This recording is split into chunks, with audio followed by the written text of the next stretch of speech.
Hello everyone, I'm Anas Al Ubaidi, and the topic or the title for this lecture or session is Good Clinical Practice, GCP for short, definition and importance in clinical trials. And of course, this session or this lecture is part of the chapter that is about the foundations of clinical research. And of course, this lecture or session is part of the Advanced Clinical Research Assistant Certification course program by CCRPS. Introduction. Good clinical practice (GCP) is the gold standard for conducting ethical clinical trials involving human subjects. It is an internationally recognized set of guidelines aimed at ensuring that clinical research is carried out in an ethical manner, prioritizing the safety, rights, and well-being of participants or subjects while delivering reliable and credible data.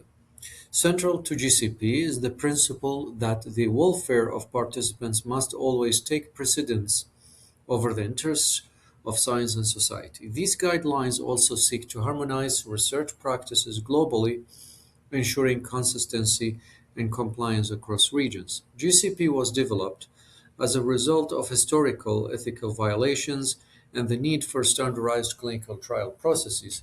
Tragic incidents such as the Tuskegee syphilis study and unethical medical experimentation during World War II highlighted the urgent need for rigorous ethical frameworks. Today, adherence to GCP is mandated by regulatory authorities worldwide, including the US Food and Drug Administration (FDA) and the EMA European Medicines Agency.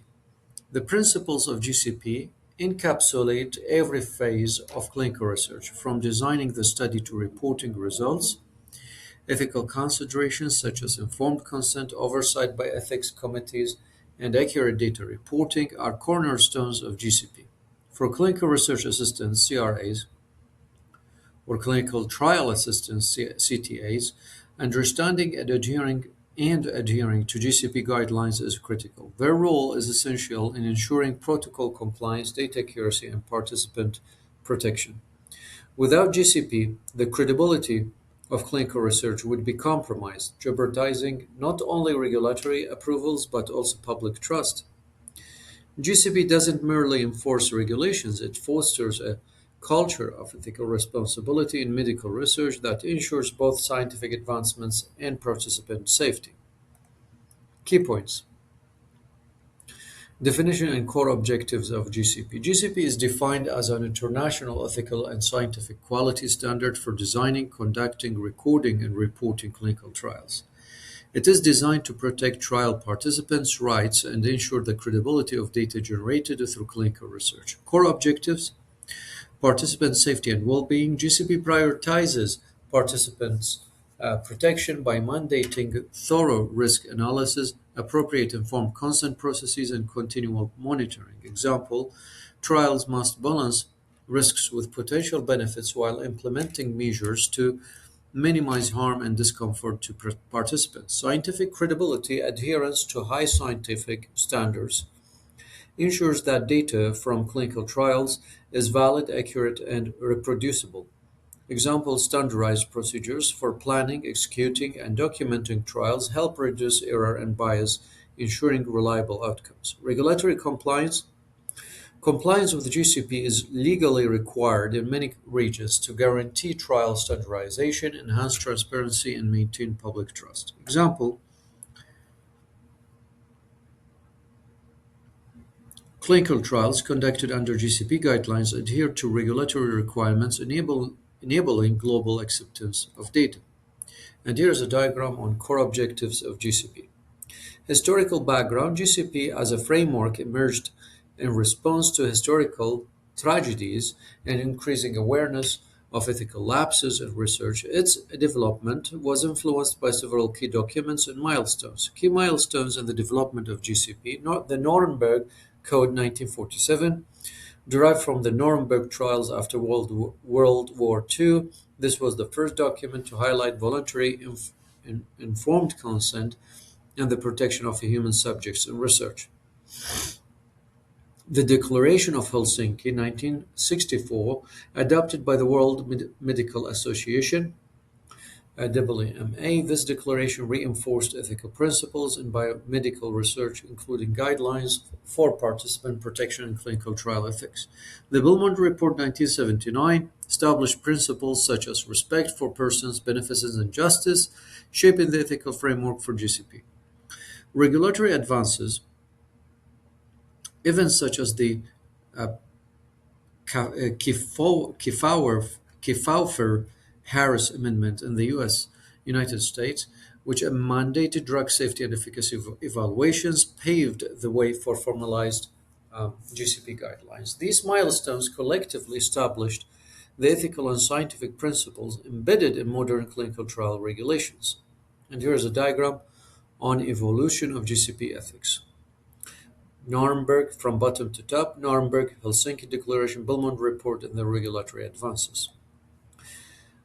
Another key point here, core principles of GCP. The principles of GCP are at the heart of every clinical trial, ensuring ethical responsibility and scientific integrity. Participant protection, participants' rights, safety, and well-being must always be prioritized over the study's scientific goals. Examples of participant protection measures: trials must adhere to protocols approved by IRBs, institutional review boards, or ethics committees.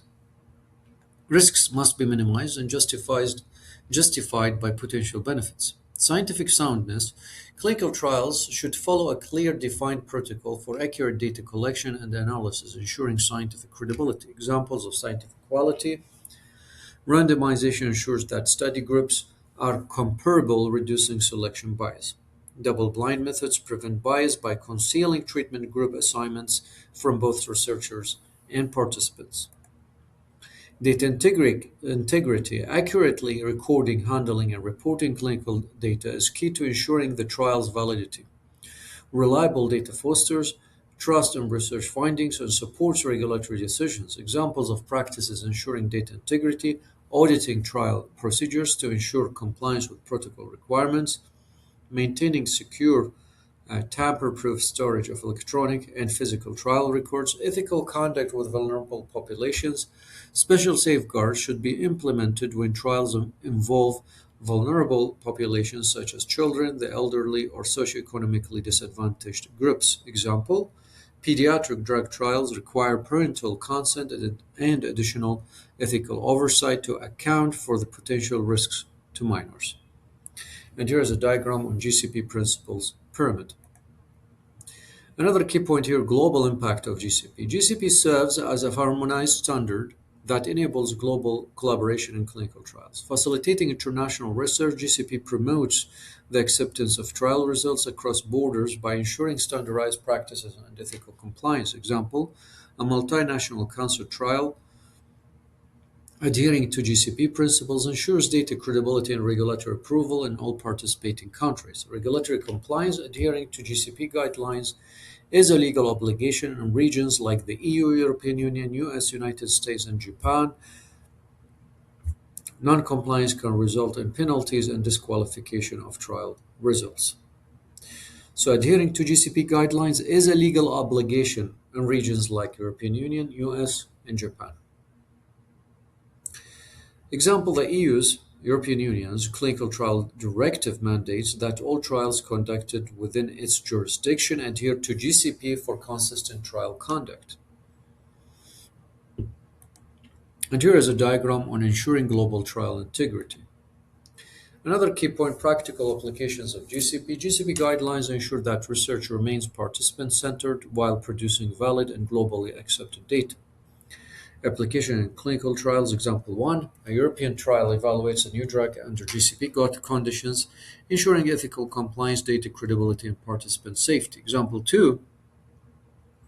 A multinational trial harmonizes procedures across diverse regions using GCP, enabling consistent trial conduct and reliable reporting.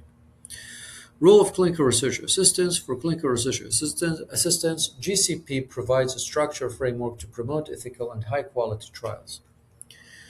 Clinical research assistants play a pivotal role in monitoring protocol adherence during trials, ensuring proper documentation and data integrity, facilitating participant understanding during the informed consent process. And here is a diagram on ensuring excellence in clinical research. Another key point here, challenges and opportunities. Despite its comprehensive framework, implementing GCP comes with challenges such as balancing regulatory oversight with trial efficiency. However, these are opportunities to innovate with tools like digital platforms for monitoring compliance or conducting remote trials while adhering to ethical guidelines. And here is a diagram on navigating GCP implementation challenges. Summary tables here. We have a table on core objectives of good clinical practice, GCP, table on historical milestones in the development of GCP, table on core principles of GCP, table on applications of GCP across research phases, table on challenges and opportunities in GCP implementation, and then application table. Scenario, key principle applied, key actions, timeline, what to watch out for. Next, we have the MCQs, multiple choice questions, in order to revise what we have covered through this lecture. Question 1. What is the key purpose of good clinical practice, GCP?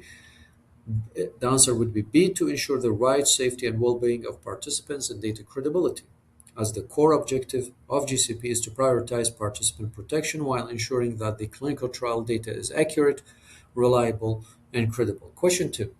Which historical document laid the foundation for informed consent in clinical research? Would be the first declaration or code, which is C, the Nuremberg Code, which was 1947. So the Nuremberg Code, developed in 1947, emphasized the ethical necessity of voluntary informed consent in clinical research. Question 3. What is a core principle of GCP that ensures the safety and rights of vulnerable participants? Would be vulnerable participants. So would be C, additional safeguards for vulnerable populations, as GCP requires special safeguards when clinical trials involve vulnerable groups such as children or socioeconomically disadvantaged individuals. Question 4. How does GCP facilitate global collaboration in clinical trials? Would be by C, by standardizing trial procedures across countries. So global across countries, C.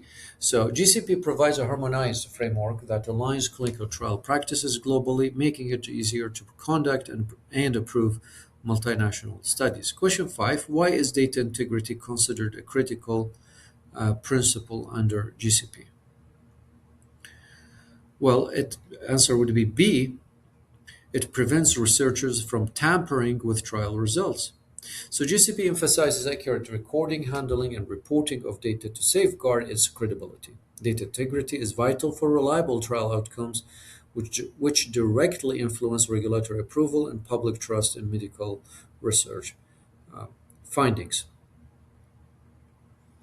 And here we come to end of this lecture. Thank you very much, and goodbye.